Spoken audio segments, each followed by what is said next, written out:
तो अभी हम लोग यहाँ पे देखेंगे rules for making ray diagrams by concave mirror. तो हम लोगों को कॉनकेव मिरर का भी देखना है और कॉन्वेक्स मिरर का भी देखना है, ठीक है। इसमें क्या होता है कि आपको एक बार, दो बार, तीन बार, बहुत बार आपको क्या करना होगा, इसमें प्रैक्टिस करना होगा। जैसे से आपका प्रैक्टिस बढ़ेगा आप उसमें उतना माहिर होते चले जाएंगे। तो चलिए शुरू करते हैं बिना समय को गवाए। तो अभी हम लोग एक यहाँ पे रूल, इस रूल को लिखने की ज़रूरत नहीं है, बस प्रैक्टिस करने की ज़्यादा ज़रूरत है। तो देखिए सबसे पहले यहाँ पे रूल में क्या है, रूल क्या कहता है कि a ray of light parallel to the principal axis, ठीक है। अब इसका क्या मतलब है, जैसे कि कौन लाइट किधर से गुजरेगा, इसका रूल है। तो सबसे पहले आपको इस तरह से कॉनकेव मिरर बताने देना है। कॉनकेव मिरर किसको कहते हैं, जिसका रिफ्लेक्टिंग सरफेस अंदर की तरफ हो, लाइट अंदर की तरफ रिफ्लेक्ट करेगा। तो ये आपको यहाँ पे दिखाई देगा। तो सबसे पहला काम आपका क्या करना है, इस तरह से आपको बना लेना है कॉनकेव मिरर, ठीक है। तो हम लोग सबसे पहले, जैसे कि अभी मैं आपको डायरेक्ट डायग्राम में दिखा रहा हूँ, तो आपको इस तरह से बनाना पड़ेगा।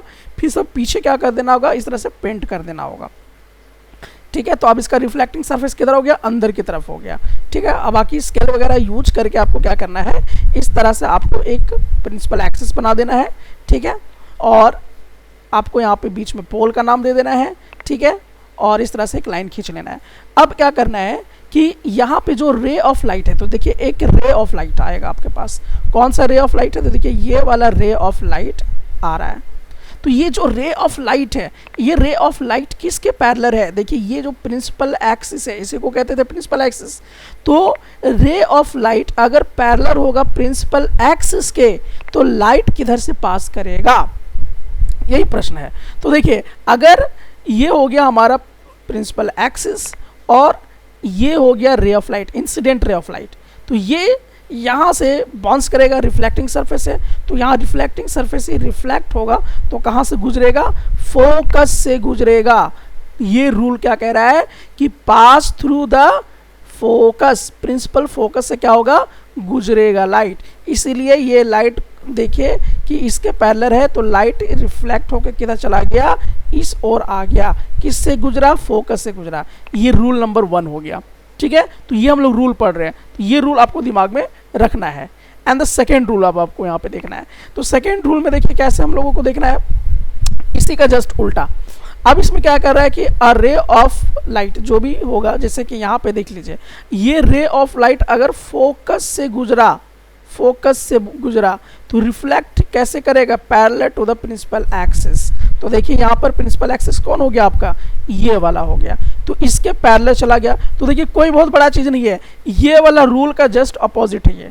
तो ये रूल आपको याद होना चाहिए कि अगर कोई भी लाइट या कोई भी रे ऑफ लाइट अगर प्रिंसिपल एक्सिस के पैरेलल जाएगा तो कहाँ से गुजरेगा, फोकस से। दूसरा क्या है कि अगर कोई भी रे ऑफ लाइट फोकस से गुजरेगा तो क्या होगा, parallel to the principal axis reflect करेगा। ये 2 रूल हुआ। एंड द थर्ड रूल की तरफ अब हम लोग बढ़ते हैं। तो थर्ड रूल की तरफ चलिए हम लोग यहाँ पे देखते हैं।